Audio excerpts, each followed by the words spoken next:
Welcome to the great awakening of the end time. मैं हूँ आपका दोस्त, आपका होस्ट अतुल मिशन, आपको महाराष्ट्र से। साथियों, जैसा कि आप देख रहे हो, इनका कोई भी प्लान सक्सेस नहीं हो पा रहा, इसलिए ये लोग क्या कर रहे हैं, उल्टा घुमा फिरा के ये लोग आपको वैक्सीन देने का योजना बना रहे हैं। साथियों, अभी चल क्या रहा है, देखिए। अभी ये एजेंडा एक्सपोज करने से पहले मैं आप लोगों को कुछ बताऊंगा। देखिए, हिंदुस्तान पाकिस्तान का युद्ध चला था, तो हम लोगों ने काफी एक्सपोज किया था, वो उनका प्लान नहीं चला। उसके बाद क्या हुआ कि पैंडेमिक ट्रीटी उन्होंने उसी के बीच में पास कर दिया, क्योंकि ये लोग युद्ध इसलिए लाते हैं ताकि आगे चल के बैकडोर से एजेंडा पुश कर सके। तो वो एजेंडा उन्होंने पुश किया, पैंडेमिक ट्रीटी साइन हो गई। उसके बाद में कोरोना की न्यूज़ हर न्यूज़ चैनल पे पड़ी हुई थी, आपने देखा होगा। उसके बाद हम लोगों ने फिर से वीडियो बनाया, फिर से वो एक्सपोज हो गया। तो हर बार वो एक्सपोज हो जाता है। और अब मैं आपको ये बता दूं कि वैक्सीन के लिए इतने लोग जागरूक हो चुके हैं कि वैक्सीन अब दोबारा नहीं लेंगे, मैं यही जवाब दे रहे हैं। तो अब कोरोना की वैक्सीन तो नहीं लेंगे, इसलिए घुमा फिरा करके उनको वैक्सीन देने की योजना बनाई जा रही है। आज मैं आप लोगों को बहुत सारी बातें एक्सपोज करके बताऊंगा कि ये वैक्सीन को घुमा फिरा के कैसे ये लोग दे रहे हैं। उसी वैक्सीन को, जो कोरोना की वैक्सीन थी, उसी को घुमा फिरा के आपको लगवाने का प्लान बना रहे हैं। और वो प्लान को आज हम एक्सपोज करेंगे। तो आइए वीडियो को शुरू करते हैं। तो ये नागपुर से न्यूज़ निकल के आती है, जैसे कि आप लोग देख रहे हो, दिल्ली एनसीआर में अभी कुत्तों के लिए शेल्टर बनाया जा रहा है। ये सब क्या चल रहा है? क्या रेबीज नाम की कोई बीमारी होती है, या इसके पीछे का कोई एजेंडा है? आज हम वीडियो में सब कुछ देखेंगे, तो वीडियो को आप लोग को एंड तक देखना है। और एंड तक जब आप देखोगे तो आपको समझ में आएगा कि इनका कितना बड़ा एजेंडा हो सकता है। इस स्कैम को भी हम एक्सपोज करने वाले हैं। इसमें एक स्कैम छिपा हुआ है, मैं आगे चल के आप लोग को बताऊंगा वो क्या स्कैम है। तो देखिए, पहले वीडियो में हम शुरू करते हैं। तो ये नागपुर से न्यूज़ निकल के आती है कि भांडेवाड़ी करके एक जगह है, वहां पे शेल्टर बनाया जा रहा है। इसके लिए जल्द ही टेंडर भी मंगवाया जा रहा है। कुत्तों की संख्या पर नियंत्रण लाना आवश्यक है, ये लोग कह रहे हैं। और कुत्ते के काटने पर उस व्यक्ति का वैक्सीन देने के लिए सेंटर बनाए गए हैं। अगर आपको कुत्ता काट जाए तो आपको वैक्सीन की जरूरत नहीं है। मैं आपको ये बताऊंगा, रेबीज नाम की कोई बीमारी होती ही नहीं है। मैं अभी आपको प्रूफ करके बताऊंगा कि किस तरीके से ये लोग एजेंडा चला रहे हैं।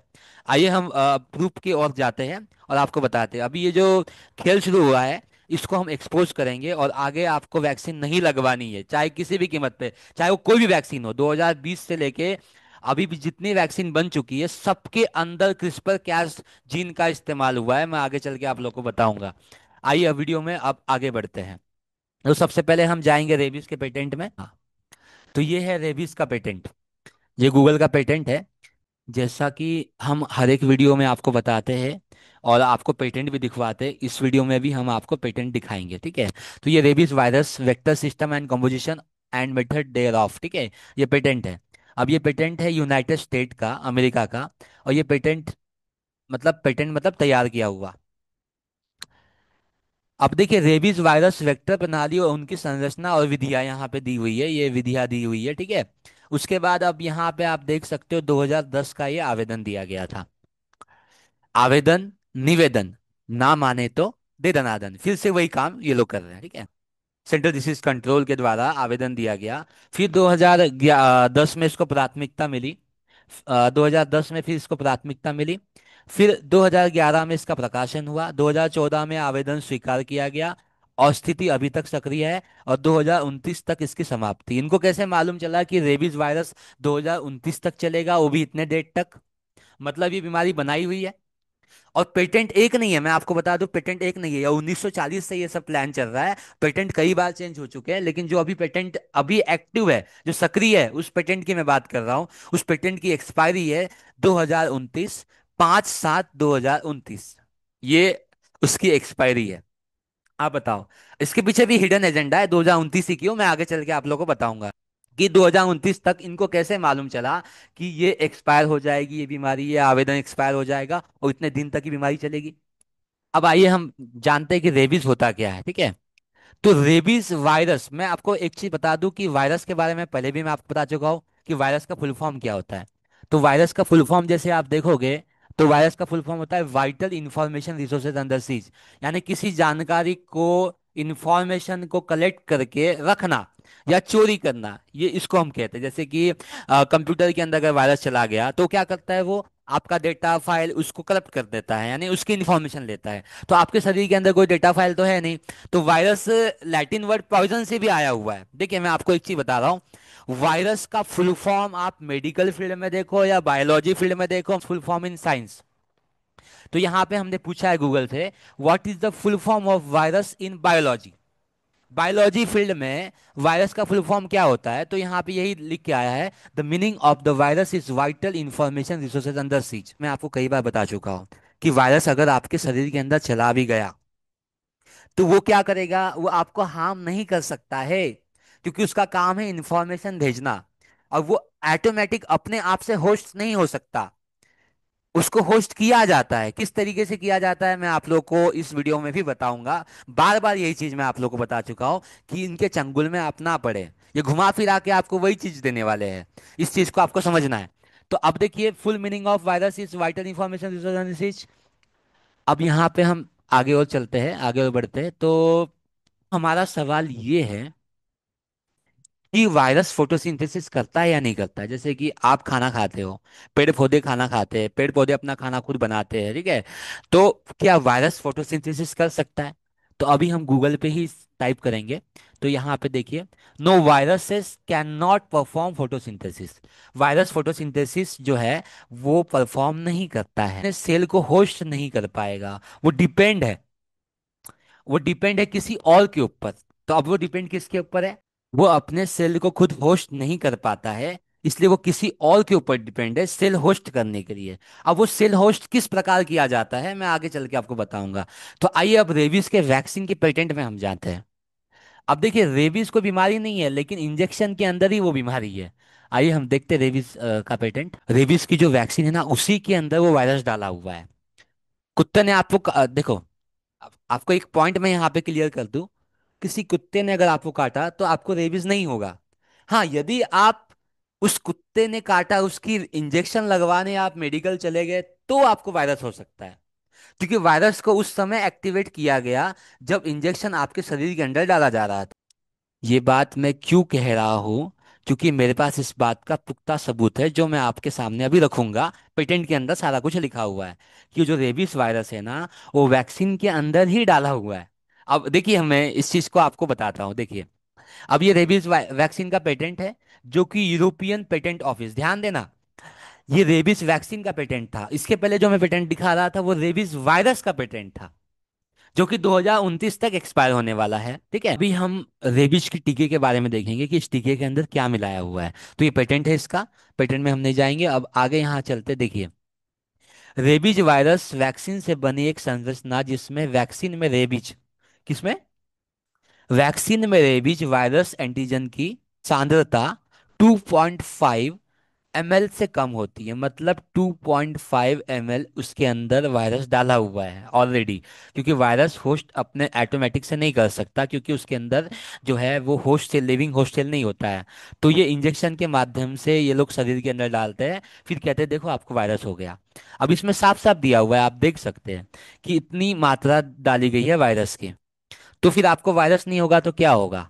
शरीर के अंदर वायरस जाता नहीं है, ये लोग होस्ट करते हैं वैक्सीन के जरिए। और वैक्सीन बहुत बड़ा षड्यंत्र है इन लोगों का। आगे चल के हम इस चीजों को देखेंगे। तो अब आपको इतना समझ में आ गया, आगे चल के हम कुछ और वीडियो में देखेंगे, वीडियो भी मैं बताऊंगा आपको। तो अब सवाल ये होता है कि काफी दिन से क्या हो रहा है कि आपके आसपास के कुत्ते जो है वो काफी चिल्ला रहे हैं और अजीब बिहेव कर रहे हैं। उसका एक कारण क्या है मैं आपको बताऊंगा। आसमान से कुछ चीजें जो है वो छोड़ी जा रही है, आपको नहीं पता है ना, ये मीडिया आपको बता रही है कि आसमान से कोई केमिकल छोड़े जा रहे हैं। अभी मैं आप लोग को बताऊंगा कि किस तरीके से आसमान से केमिकल छोड़े जा रहे हैं। इन लोगों ने कुत्तों के लिए कुछ वैक्सीन छोड़ी। इस वीडियो को आप देखिए, समझ में आ जाएगा आप लोगों को सारा कुछ। वीडियो प्ले करने से पहले कुछ आप लोगों को बताना चाहता हूँ। देखिए, इन लोगों ने जो वैक्सीन छोड़ी वो रेबीज की थी। आसमान से इन लोगों ने वैक्सीन छोड़ी, और वो रेबीज की जो इंजेक्शन है वो सीधा उसके नाक में चला गया। इस इंजेक्शन में भी नैनो पार्टिकल है, जो मैं आपको बता रहा हूँ। अब कुत्ते क्या कर रहे हैं, अलग अलग बिहेव कर रहे हैं। फिर उसको बोला जाएगा कि देखो कुत्ता पागल हो गया है, अब एक काम करो। कुत्ते ही नहीं, ये जितने जंगली जानवर है सबको ऐसे करने वाले ये लोग। तो ये क्या करेंगे कि फिर अब आपको बोला जाएगा देखो इसमें रेबीज है, रेबीज है, रेबीज है।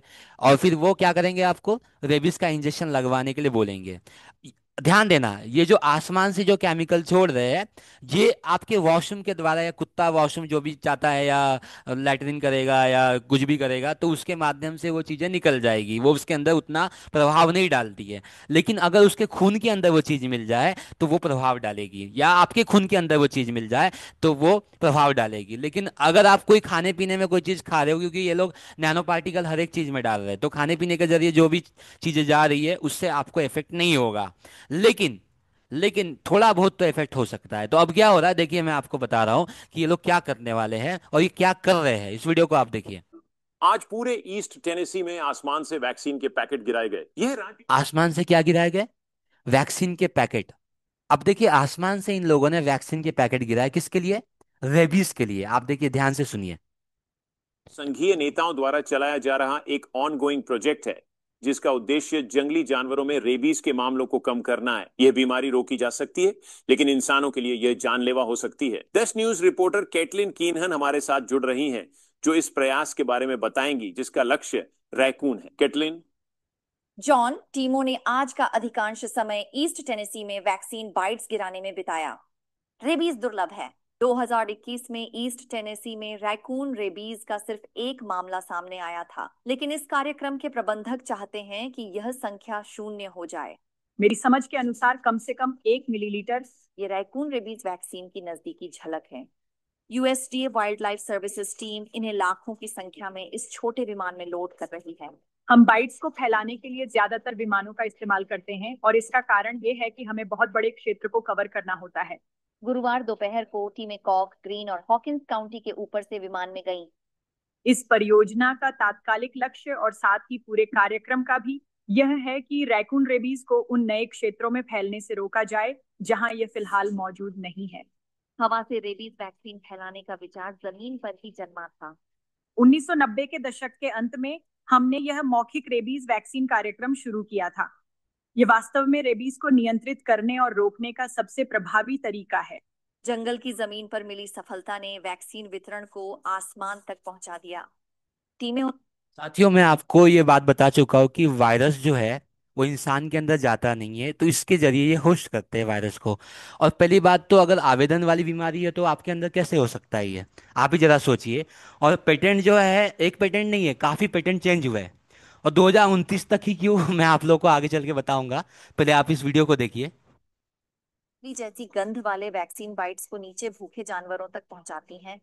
वे इसे काटेंगे, सोचेंगे कि यह कोई और तरह का खाना है, और फिर वैक्सीन उनके गले के पिछले हिस्से में लग जाएगी, और इसी तरह वे टीकाकृत हो जाएंगे। जंगली बीमारी को खत्म करने के लिए एक जंगली विचार। इन जानवरों को टीका लगाकर हम एक अवरोध बना रहे हैं। देखिए इसके कैसे जंगली विचार है इन लोगों के।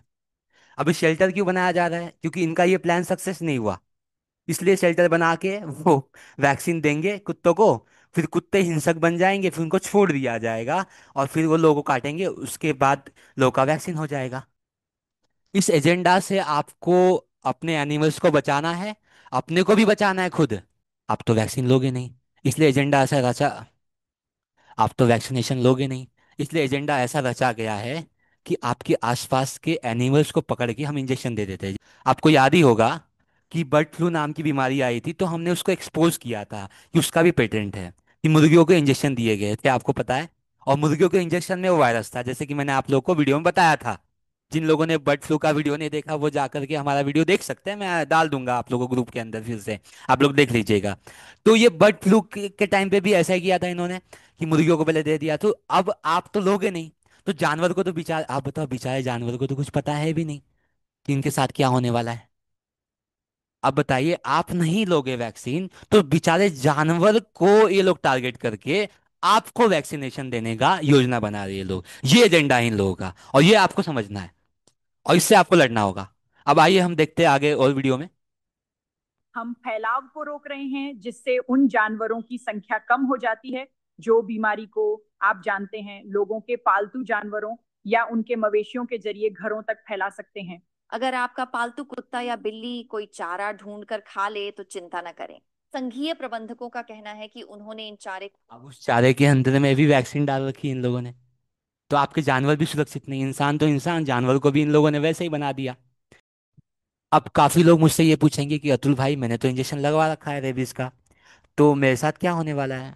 तो मैं आपको ये बता दूं कि रेबीज का इंजेक्शन जो आपने ले रखा है, पहले ले रखा है, उसमें mRNA टेक्नोलॉजी का यूज़ नहीं किया गया था। लेकिन पिछले साल इन लोगों ने mRNA टेक्नोलॉजी को अप्रूवल दिया था रेबीज के अंदर। मैं अभी आप लोगों को दिखा रहा हूँ ये वीडियो, आप देखिए, यूएसडीए ने mRNA टेक्नोलॉजी बना ली रेबीज के लिए, और रेबीज के वैक्सीन में वो चीज़ मिलाई गई है। अभी ये वीडियो को आप देखिए, उसके बाद आपको मालूम चलेगा। पिछले साल यूएसडीए ने हमारी बिल्लियों और कुत्तों के लिए रेबीज और कुछ अन्य बीमारियों के लिए सेल्फ एम्प्लीफाइंग एमआरएनए इंजेक्शन को मंजूरी दी थी, और ये अधिकृत हैं और ऑनलाइन खरीद के लिए व्यापक रूप से उपलब्ध हैं। और इसलिए देश भर के पशु चिकित्सक वर्तमान में हमारे पालतू जानवरों को सेल्फ एम्प्लीफाइंग एमआरएनए का इंजेक्शन लगा रहे हैं। ये संभवतः इंसानों तक भी फैल सकता है और इसे रोका जाना चाहिए। क्या ये शुरू हो चुका है? क्या ये शुरू हो चुका है? हाँ। हाँ। अगर आप नोवावैक्स एनएक्सटी के बारे में। अब मैं आपको एक पॉइंट यहाँ पे बताना चाहता हूँ, देखिए, रेबीज जो वैक्सीन है ना, उस रेबीज वैक्सीन के अंदर जो है क्रिस्पल टेक्नोलॉजी का यूज किया गया है। क्रिस्पल टेक्नोलॉजी का यूज वो हर एक वैक्सीन में किया जा रहा है, डीएनए मॉडिफाई करने के लिए, डीएनए को डिलीट करने के लिए। अभी मैं एक पॉइंट आप लोगों को बताता हूँ यहाँ। क्या क्रिस्पल टेक्नोलॉजी का यूज रेबीज के इंजेक्शन के अंदर हुआ है? हाँ, हुआ है। तो आप देख सकते हो क्रिस्पल टेक्नोलॉजी यूज हुआ है वैक्सीन डेवलपमेंट के लिए, आप देख सकते हो। अब ये क्रिस्पल टेक्नोलॉजी क्या होता है? CIRSPR। तो क्रिस्पल टेक्नोलॉजी को हम समझते हैं यहाँ पे इमेज के माध्यम से, तो आप देख सकते हो व्हाट इज क्रिस्पल। तो ये डीएनए को क्या करता है? डिलीट करता है, एक नया इंसर्ट करता है, सब्स्टिट्यूट करता है। तो आपके डीएनए में से कुछ पोर्शन जो है वो डिलीट कर देता है, फिर एक नया पोर्शन इंसर्ट करता है, फिर उसको सब्स्टिट्यूट कर देता है। मैं इस बारे में कई बार आपको बता चुका हूँ कि क्या सब्स्टिट्यूट करता है, ठीक है, इसमें मैं नहीं जाऊंगा। अब मैं एक पॉइंट के ऊपर और आता हूँ आपको कि इस वैक्सीन के अंदर और क्या क्या चीजें मिलाई गई है। कुछ कुछ पॉइंट मैं आपको बताऊंगा, पूरे पॉइंट बताने लग जाऊंगा तो वीडियो काफी लंबा हो जाएगा, तो मैं पूरे पॉइंट आपको नहीं बताऊंगा। तो आइए वैक्सीन के इंग्रेडिएंट्स को हम देखते हैं, मतलब वैक्सीन के अंदर क्या मिलाया गया है, इस चीज को हम देखते हैं क्या मिलाया हुआ है। तो सबसे पहले जो मुझे हंट कर गई वो ये चीज है, स्मॉल क्वांटिटीज ऑफ बॉविन सेरम। ये बॉविन सेरम क्या होता है? बॉविन सेरम जो है गाय का जो बछड़ा होता है ना, उसको मार करके उस वैक्सीन के अंदर डाला गया है। एबॉर्शन जो व्यभिचार में आता है, और आपके साथ व्यभिचार हो रहा है, बार बार आपको वही चीजें किसी ना किसी माध्यम से आपको दे रही है ये, तो आपको घुमा फिरा के वही चीजें जो कोविड वैक्सीन में डाली गई थी, वही चीजें आपको घुमा फिरा के हर एक वैक्सीन में देने का टारगेट है इन लोगों का। अभी मैं आप लोगों को कुछ कुछ इंपॉर्टेंट बात बताऊंगा। अभी मैं एफडीए के वेबसाइट पे आया, और यहाँ पे इन लोगों ने एक पीडीएफ जारी किया है। अब इसमें इंग्रेडिएंट्स दिए हुए हैं सारे, तो मैं आपको एक पॉइंट बताऊंगा यहाँ पे, आप लोग बाकी पॉइंट ढूंढ लेना खुद से। तो अब मैं आपको यहाँ पे बता रहा हूँ एक पॉइंट, देखिए यहाँ पे, पोटेशियम गल्टामेट। ठीक है, ये पोटेशियम गल्टामेट कितना खतरनाक केमिकल है, इसके साइड इफेक्ट क्या हो सकते हैं, इसके बारे में अभी मैं आप लोग को बताऊंगा। अब देखिए, चलते फिरते आप लोग देख रहे होंगे कि चलते फिरते लोग जो है धड़ाधड़ गिर रहे हैं, उनको हॉस्पिटल जाने का मौका भी नहीं मिल रहा है। तो क्या होता है इससे, अभी मैं आप लोग को बताऊंगा। तो देखिए, पोटेशियम गल्टामेट के जो साइड इफेक्ट हो यहाँ लिखे हुए। अब उसके जो साइड इफेक्ट है आप देख सकते हो, तो यहाँ पे मेन जो पॉइंट है कार्डियक अरेस्ट, जो लोग को हॉस्पिटल जाने का मौका भी नहीं मिल रहा है, धड़ाधड़ लोग ऐसे ही गिर जा रहे हैं, चलते फिरते ही गिर जा रहे हैं, हॉस्पिटल जाने का उनको मौका ही नहीं मिल रहा है। फिर उसके बाद किडनी डिसऑर्डर हो सकता है, और ये इतनी बीमारियां हो सकती है, आप बीमारी की लिस्ट आप देख सकते हो। ये तो मैंने आपको एक पॉइंट बताया, अगर कोई वेबसाइट में आप रिसर्च करो या देखो तो एक एक पॉइंट पे कुछ ना कुछ निकलेगा। उसके बाद एल्युमिनियम का भी इसमें यूज किया गया है। वैक्सीन कितना खतरनाक है इस चीज को आप समझिए। आपको लग रहा होगा कि वैक्सीन आपको फ्री में दी जा रही है, नहीं, ये वैक्सीन फ्री में नहीं दी जा रही है, इसके पीछे जो है बहुत बड़ा स्कैम है। आइए उस स्कैम को भी हम लोग देखते हैं और एक्सपोज करते हैं स्कैम को। तो मैं अभी एक वीडियो आपको प्ले करके यहाँ दिखाने वाला हूँ। कॉस्ट क्या है? क्या कॉस्ट? क्यों इतना ज्यादा भारत के अंदर इसको प्रमोट किया जा रहा है कि कुत्ते ही, स्ट्रे डॉग्स ही घूमेंगे? उसी बात पर इनका स्पॉन्सर कौन है? करेक्ट। हमने गूगल से पूछा, गूगल के एआई मोड से पूछा कि रेबीज की कॉस्ट क्या है, क्या कॉस्ट करता है इंजेक्शन? 4,000 से 6,000 रुपए, और एक व्यक्ति को तकरीबन 4 बार लगवाना पड़ता है। तो जो कॉस्ट है वो कॉस्ट कहाँ चली जाती है? 60 किलो का यदि कोई व्यक्ति है तो 4 वाइल यदि उसको लगे तो 1,144 रुपए के आसपास आता है खर्चा। ये 40,000 भी हो सकता है, पर 21 तो कम से कम है। ये रेबीज के इंजेक्शन की कॉस्ट है। नहीं, हमने कहा आपको बता दें, हम भी लेकर आए थे, हमको अखर गया था, पैसा ज्यादा लगा था, है ना। तो हमको याद है कि महंगा तो था, कितना था ये भूल गया था, तो मैंने कहा चलो आज मैं गूगल से पूछ लेता हूँ। तो 21,144 रुपए एक व्यक्ति से बराबर है। 21,000 रुपए, ठीक है, इंटू कितने केसेस थे, 37 लाख, 00, 00, एक और, ठीक है, हो गए 37 लाख। कितने हुए, 1,000, 10,000, लाख, 10 लाख, करोड़, 10 करोड़, आप देखिए कितना स्कैम चल रहा है, कितने पैसे कमाए इस वैक्सीन के जरिए सरकार ने। करोड़, 1,000 करोड़, 7,770 करोड़ रुपए का व्यापार है। 7,770 करोड़ रुपए का व्यापार है भाई। तो देखिए आपने देखा कितना बड़ा स्कैम है इन लोगों का। ये हम देखते हैं वर्ल्ड इकोनॉमिक फोरम का इसके पीछे का एजेंडा क्या है। तो आप यहाँ पढ़ सकते हो, विश्व आर्थिक मंच ने हाल ही में एक विवादास्पद नई पहल शुरू की है, जिसमें पशु अधिकार कार्यकर्ताओं को हथियारबंद किया जाएगा। आप देख सकते हो, विश्व आर्थिक मंच अब मांस खाने के परिणाम स्वरूप उत्पन्न होने वाले कार्बन फुटप्रिंट को कम करने के लिए प्रयास में दुनिया भर में लाखों बिल्लियों और कुत्तों का वध करने का आह्वान कर रहा है। ये सारा एजेंडा यहाँ से चल रहा है और ये कहते हैं कार्बन फुटप्रिंट को हमको कम करना है। आपको एक बात तो याद ही होगी कि बिल गेट्स ने क्या कहा था कार्बन एमिशंस कम करने के लिए, कि गायों को हमको बदलने की जरूरत है। ये किसने कहा था, बिल गेट्स ने। इस वीडियो को आप देखिए, उसके बाद पता चलेगा आप लोगों को। ये है सिद्ध सिद्ध उत्पाद। हितधारकों के लिए सौभाग्य से उनके लिए सबसे महंगा भोजन उत्पादन करना सुविधाजनक रूप से ग्रह को नष्ट कर रहा है। गायें अकेले लगभग 6% के लिए जिम्मेदार है वैश्विक उत्सर्जन का। इसलिए हमें गायों को बदलने की चीज समझने के लिए मैंने एक नागपुर की न्यूज देखी कि इसके पीछे का एजेंडा क्या है। जो 2029 में दिया हुआ था ना आवेदन में, वो क्यों दिया हुआ था, उसके पीछे एजेंडा क्या है। जैसे कि आप लोगों को मालूम होगा, यूनाइटेड नेशन के 17 गोल है और वर्ल्ड इकोनॉमिक फोरम के 8 गोल है। तो ये कब तक उनको पूरा करना है, 2030 तक उनको पूरा करना है, ठीक है। तो इसलिए 2030 तक ये रेबीज को खत्म करने का लक्ष्य है। अब देखिए, रेबीज नाम की कोई बीमारी नहीं है, इसकी उत्पत्ति कैसे हुई है वो मैं आपको आगे चल के बताऊंगा। आपको ये बता दूं कि इसके पीछे एक एजेंडा है। देखिए यहाँ पे एक एजेंडा निकल के आएगा। यूसीएन जो है वो लोकल न्यूज चैनल है नागपुर का। आपको पता ही होगा, जितने भी नागपुर से ये वीडियो देख रहे हैं, आपको ये बात पता ही होगी यूसीएन चैनल कौन है, ठीक है। जिसने ये लेख छापा था पिछले साल। अब ये लेख जो है उन्होंने लिखा था अपनी वेबसाइट पे। अब यहाँ पे एक पॉइंट है, मैं आपको बताऊंगा क्या पॉइंट है। देखिए यहाँ पे लिखा है, इस 28 दिवसीय अभियान में नागपुर शहर में 20,000 कुत्तों का टीकाकरण करना है। और यहाँ पे पॉइंट आप पकड़िए, कौन सा लक्ष्य है, 0 बाय 2030। इनको नेट जीरो के ऊपर काम करना है। नेट जीरो क्या है, लक्ष्य जीरो, नेट जीरो बाय 2030 के तहत शहर में आवारा कुत्तों को मुफ्त एंटी रेबीज वैक्सीन दी जाएगी। अब ये 0 बाय क्या है, आइए हम देखते हैं वर्ल्ड इकोनॉमिक फोरम की वेबसाइट पे, क्योंकि सारा खेल तो उसी का किया हुआ है। तो अब यहाँ पे लिखा है, what does net zero emission mean and how can we get there. मतलब हम कैसे उस तक पहुंच सकते हैं, नेट जीरो तक, इसके बारे में ही बताया जा रहा है। आइए हम देखते हैं, एक पॉइंट यहाँ पे पकड़ते हैं। देखिए इसका मेन एजेंडा अब आप समझिए क्या है। आप ऑक्सीजन ले रहे हो और आप कार्बन डाइऑक्साइड छोड़ रहे हो। तो ये कह रहे हैं कि हम क्या करने वाले हैं, जितना कार्बन आप छोड़ रहे हो उतना ही कार्बन हम दुनिया से हटाएंगे, ताकि वो कार्बन जो है वो पेड़ को नहीं मिलेगा। अब देखो, अपन जो कार्बन छोड़ रहे हैं वो पेड़ को मिलता है, फिर पेड़ क्या करता है, हमको ऑक्सीजन देता है। तो आगे चल के क्या होगा, ये लोग कह रहे हैं, देखिए यहाँ पे लिखा, reaching net zero emission means removing an equal amount of CO2 from the atmosphere as we release into. मतलब ये कहते हैं कि आप पे कार्बन एमिशन की वजह से गर्मी उत्पन्न हो रही है, ग्लोबल वार्मिंग हो रही है, धरती जो है गर्म हो रही है। इनके कहने का मकसद ये है। तो आप जो कार्बन छोड़ रहे हो वो मिल किसको रहा है, पेड़ पौधों को।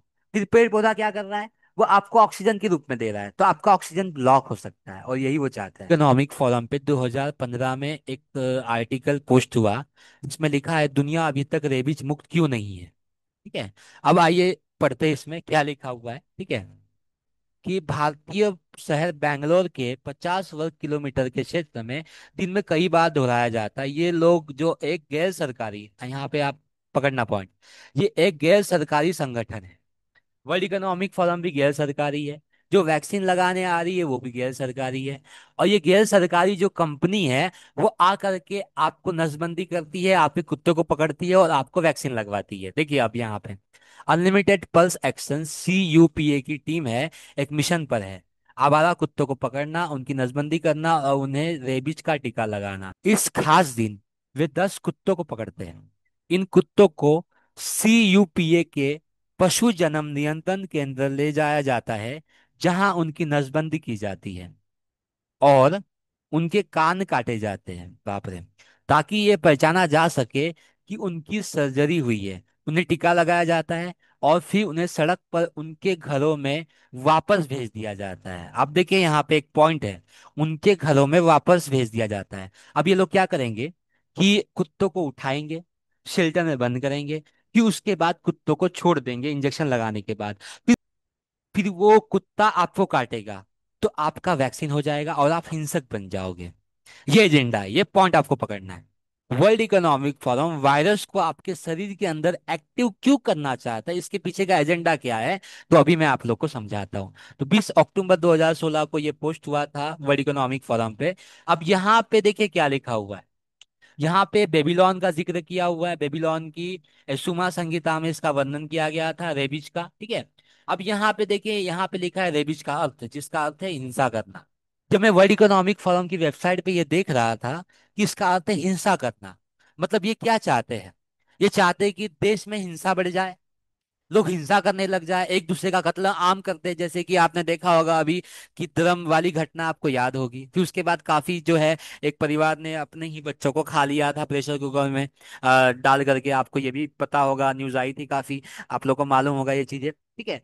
तो अभी मैं आपको एक पॉइंट बता रहा हूँ, यहाँ पे हिंसा करवाना इन लोगों को। अभी रेबीज का अर्थ क्या होता है, तो वर्ल्ड इकोनॉमिक फोरम को जैसे मैं पढ़ रहा था, तो मेरे माइंड में एक चीज आई, क्यों ना मैं रेबीज वर्ड की उत्पत्ति को देखूं, कि उत्पत्ति कहाँ से हुई है। तो आइए मैं देखता हूँ नेशनल लाइब्रेरी ऑफ मेडिसिन की वेबसाइट पे। तो नेशनल लाइब्रेरी ऑफ मेडिसिन की वेबसाइट पे मैं अभी हूँ। अब यहाँ पे कुछ दिया है रेबीज का इतिहास के बारे में। तो 28 सितंबर 2012 को रेबीज दिवस के अवसर पर यह लेख जो है वो लिखा जाता है नेशनल लाइब्रेरी ऑफ मेडिसिन पर। रेबिस शब्द की उत्पत्ति लैटिन शब्द रेबरे से हुई है। रेबरे का अर्थ है क्रोध या उन्माद होता है। इसकी जड़ें संस्कृत शब्द रबास से हो सकती है, जिसका अर्थ हिंसा करना होता है। यूनानियों में रेबिज को लिसा या लिट्टा कहा, जिसका अर्थ उन्माद या पागलपन होता है। अब देखिए यहाँ पे एक पॉइंट, लिसा, इसके पीछे एक आत्मा का खेल। आपको पता है वर्ल्ड इकोनॉमिक फोरम के युवल नूह हरारी ने कहा था कि हम आपकी आत्मा को हैक कर लेंगे, आपको ही नहीं, आपकी आत्मा को भी हैक कर लेंगे। तो आत्मा को हैक करने के लिए इनके ग्रीक गॉड है जिसका नाम है लीजा। अब देखिए वो क्या करती है, मैं आप लोग को अभी बता रहा हूँ। देखिए लीजा करके है ग्रीक गॉड। देखिए ये लीजा क्या होता है, अभी यहाँ पे हम पढ़ेंगे। देखिए ग्रीक पौराणिक कथाओं में लीसा क्रोध, रोष और उन्माद का मानवीकरण, जिसे अक्सर एक दानव या पागल उन्माद की आत्मा के रूप में दर्शाया जाता है। एक दानव, ये लोग कौन है, रेप्टिलियंस। रेप्टिलियन कौन है, जो गिराए हुए स्वर्गदूत थे जिन्होंने मनुष्य के पुत्रियों के साथ व्यभिचार किया। आज ये क्या कर रहे हैं, व्यभिचार कर रहे हैं। वही अबॉर्शन वाली चीज आपके शरीर के अंदर डाली जा रही है ना। आप देखिए गाय के बच्चों को मार करके, सुअर के बच्चों को मार करके, जितने जंगली जानवर हैं, सबके बच्चों को मार करके वो इंजेक्शन आपके शरीर के अंदर ठोकने का प्लान कर रही है। और उसके बाद में ये क्या करना चाहते हैं, देखिए वो इंसानों और जानवरों दोनों को पागल करने के लिए मानी जाती है। मतलब इंसान और जानवर दोनों को ये लोग पागल करके छोड़ेंगे, ये एजेंडा इन लोगों का। अब देखिए यहाँ पे ये जो लीसा देवी है, इसके नाम से एक वायरस भी बना हुआ है, मैं भी आपको दिखाता हूँ यहाँ पे। देखिए लीसा देवी के नाम से एक वायरस भी बना हुआ है, लीसा वायरस, जिसका अर्थ है क्रोध, रोष, रेबीज, ठीक है, ये रेबीज। और लैटिन वायरस से, वायरस का अर्थ होता है पॉइजन, लैटिन में आपको पता ही होगा। तो पॉइजन जो है वो पॉइजन वाली देवी जिसका नाम है लीजा वायरस, ठीक है। और अब यहाँ पे लिखा आरएनए वायरस, स्तनधारी, जिसे मनुष्य भी शामिल है, ठीक है, और रेबीज वायरस शामिल है। यहाँ पे पूरा लिखा हुआ है, आप देख सकते हो। तो इस तरीके से इस वंश में, ये किसके वंश में जोड़ना चाहते हैं आपको, इस वंश से आपको जोड़ना चाहते हैं, लीसा के वंश से आपको जोड़ना चाहते हैं। आरएनए वायरस का एक वंश है, वंश। जब आप ये वैक्सीन ले लेते हो तो आप इसके वंश बन जाते हैं। मतलब जिसका पेटेंट होता है वो आपका मालिक हो गया। तो लीजा वायरस, लीसा नाम की एक देवी है जो कि ग्रीक गॉड है, वो ये डेमोनिक है। और वही आपके शरीर के अंदर काम करेगी, फिर हिंसा उत्पन्न हो जाएगा, आप पागलपन जैसे बिहेव करोगे, ये सारी चीजें इससे हो सकती है। आइए खुदा का कलाम इस बारे में क्या कहता है, देखिए। क्योंकि उसके व्यभिचार के भयानक मदिरा के कारण सब जातियां गिर गई, और पृथ्वी के राजाओं ने उसके साथ व्यभिचार किया, और पृथ्वी के व्यापारी उसके सुख विलास की बहुतायत के कारण धनवान हुए। मैंने आप लोग को अभी कुछ देर पहले बताया था किस प्रकार से जो है इस वैक्सीन का स्कैम चल रहा है, इसके पीछे कितने पैसे जो है फार्मा लॉबी से कमा रही है सरकार। तो पृथ्वी के राजाओं ने व्यभिचार किया, व्यभिचार की मदिरा लोगों ने पी ली, है ना। वही मदिरा के बारे में खुदा का कलाम बताता है। खुदा कलाम और क्या कहता है इस बारे में, आइए हम देखते हैं। देखिए, अब खुदा का कलाम, जिन लोगों ने साइंस की बातें मानी, जिन लोगों ने डॉक्टर की बातें मानी, जिन लोगों ने खुदा को प्रिय ना जाना, लोग मेडिकल के चक्कर में पड़ गए, लोग बीमारी के चक्कर में पड़ गए, उनके लिए परमेश्वर क्या कहता है? मैं उनके विरुद्ध चार प्रकार के विनाश ठहराऊंगा: मार डालने के लिए तलवार, फाड़ डालने के लिए कुत्ते, नोच डालने के लिए आकाश के पक्षी, और फाड़ के खाने के लिए मैदान के हिंसक जंतु। यहोवा की यही वाणी है।